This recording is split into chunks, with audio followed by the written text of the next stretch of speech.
Hello folks, welcome to OTD, also known as On the Deck, where you can get all the sports you need in 10 minutes. My name is Adam Orduna, this is my mom Gina. He is the journalist. She's the enthusiast. I am enthusiastic today because we had to talk about something very fun and cool. Yes, there was a huge game that took place this weekend on Sunday, Super Bowl 51. I'm sure everyone tuned in for that game. If you weren't, 111.5 people did, apparently. Somewhere else that didn't have radio or television, because a lot of people were watching this game this weekend. Yes. It's a little bittersweet because it's the best game, but it's also the last game of the football season.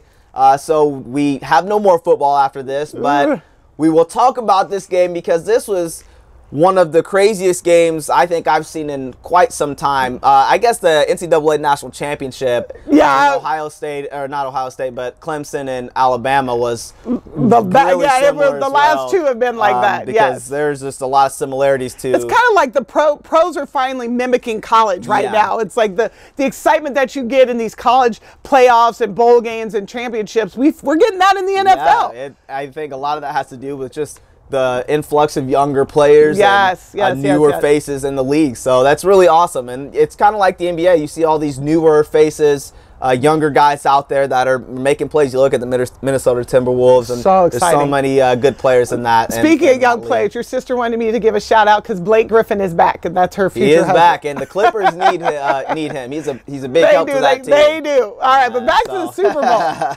Question at hand. Yes. So as the caption is on our show right now, was this the biggest comeback of all time, or was this the biggest choke of all time? And I know there's going to be a lot of feelings about this. Good question. There's a lot of Patriots fans out there. There's a lot of Falcons fans out there. A lot of people are rooting for either team for There's just a lot of football fans out there. There's a lot of football fans. And so I think this is a valid question, especially when it comes to this game and how it played itself out. I guess I will just initially say I felt like it's a little bit of both, but I do want to say I'm leaning towards one side of the question versus the other. So. Okay, so you want me to jump in first? Yeah, go ahead and jump in. Well, the first thing I want to say is, for the second time in history, I was right.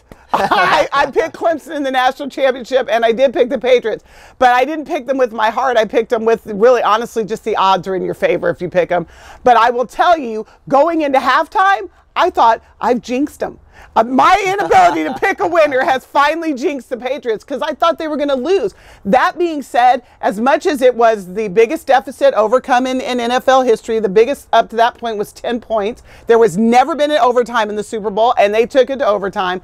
All of that would say it's the greatest comeback ever. I unfortunately have to say I think it was the biggest choke ever. If you have that kind of lead, 21-3 at the half, and then you come out for the second half and put another touchdown up on them, you ought to win the Super Bowl. So I have to give more of the, I guess the word is blame, to the Falcons than credit necessarily to the Patriots. Not that they don't deserve credit, but if I have to come out whether it's the biggest choke or the biggest comeback, well, it's obviously the biggest comeback. The numbers are there. But did they come back because they're just awesome, or did the Falcons choke? The Falcons choke. You choke away that big of a lead. I was incredulous. Like, I'm watching this and I couldn't believe what I was seeing. Yeah. So for me, it was a choke. Well, yeah, that's a visual there. No, I definitely agree with you as far as, look, as far as the numbers go, with that type of deficit, you have to sit there and say, well, yeah, it's the biggest comeback of all time. But ultimately, the Falcons had to just really score one more point or just get one more first down or just hold the Patriots to one more 3 and out, hold them just one more time. They just had they had a list of about 10 things that they had to do. Just 10 one more things to just close out the game, and they couldn't do any of those things. And so, therefore, for me, I kind of feel like it does fall on the side of the Falcons. I guess, yeah, if you are going to put a blame on one or the other. Because now Tom Brady did have to execute those throws. They had to still score. They had to come back from behind. And it's not like the Falcons completely quit. They just didn't come out with the same intensity that they did in that They first were already half. popping that champagne. They were in their looking at the minds. Yeah. scoreboard, and they just didn't believe that the Patriots were going to come back and actually win. They had all the rappers. You saw Usher and 2 Chainz and Ludacris on the sideline, and you had Big Boy was out there. You know, all the celebrities that were from Atlanta were there on the sidelines, and I just think they started to really think that even with this one touchdown, oh, that's not, you know, the game. We still got it in the and bag, even then, here comes the field goal. Yeah, we still got it. Okay, we're still in the lead, and they kept checking the scoreboard and saw themselves being up, and so therefore I really do think they took their foot off the gas and they weren't able to close it out. And Tom Brady is who he is, so he's not going to give up, and so therefore, I think you made the analogy. If you're wounded and you have a lion or some type of vicious animal behind you, that's not good, and you're trying to limp through, that animal's going to get you. And so I think that's exactly what happened. And, yes. I think it was the choke by the Falcons. And you know who wasn't choking? I have got to give it to Julio Jones, because in all these conversations, there were bright spots on both sides, but Julio Jones made a catch with 1 foot in, and I don't know how he got that toe down, but it was beautiful. And then when he even hit the ground, he understands. He tucked that joker and laid his body such a way. That's the kind of catch that deserves to win the Super Bowl. Yes. So what was everybody else doing? Exactly. Coaches, run the ball. I tweeted this out. Yeah. I did. I tweeted that out. When you're playing the Patriots, OCs, please run the ball, because you got clock control and you have less opportunity for bad stuff to happen, and then you can kick a field goal. Why? It boggled my mind. Yeah, it really did. I think, if you're more choking goes to the play calling. And this is another Super Bowl where a play call here or there made the difference. Especially at the end of the game. You've got a great run game within Devontae Freeman and Tevin Coleman. You just hand the ball off. Now, granted, there were still holding penalties on that drive that pushed them further back, which made it harder. So now you are in a complete passing situation. But I think to your point is that you just run the football, so therefore, it's not as obvious as far as the holding goes. Right. You know, the linemen don't have to try to.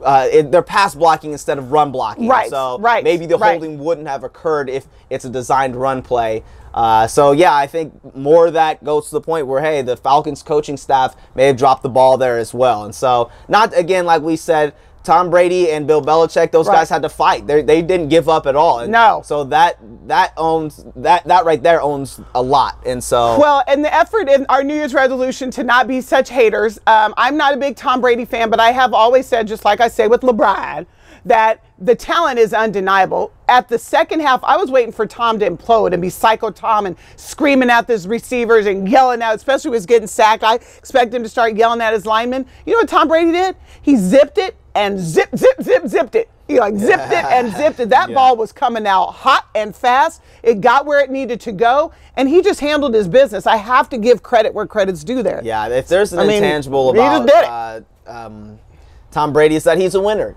He wins. He does. Wrong, right, or indifferent for how you may feel. Even with the 4th Super Bowl that he won, he's still won. You know, and so it's just one of those. He was on the winning team. And I think.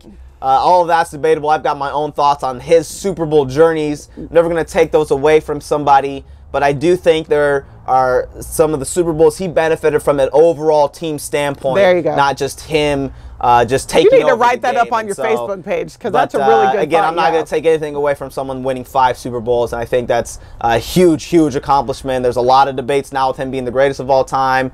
If he wasn't already considered the greatest of all time. Well, but, we're not going to have that debate. I'm we'll not going to bring that up. So I'll let other people discuss. We'll let other people say that. But it was another great Super Bowl. As far as just the contrast back and forth. Another season in the books. Right, another season in the books. Now we'll be starving till we get to the Combine. Yeah, we're waiting till the Combine and the NFL Draft, which is still coming up, and then we got to wait till August for the preseason and all the football seasons to kick off. So I guess if the steak is football, then we'll have to chew on some celery called basketball for a while. Yeah, it's basketball season, so we got plenty of NBA and March Madness coming up as well. We do. Yes, but we just want to say we appreciate your time, folks. Thanks for follow watching us on all of our social media, and we just want to say we'll see you next time, folks. Thanks, folks. All right, Bye, Facebook guys, we'll see you Live. later.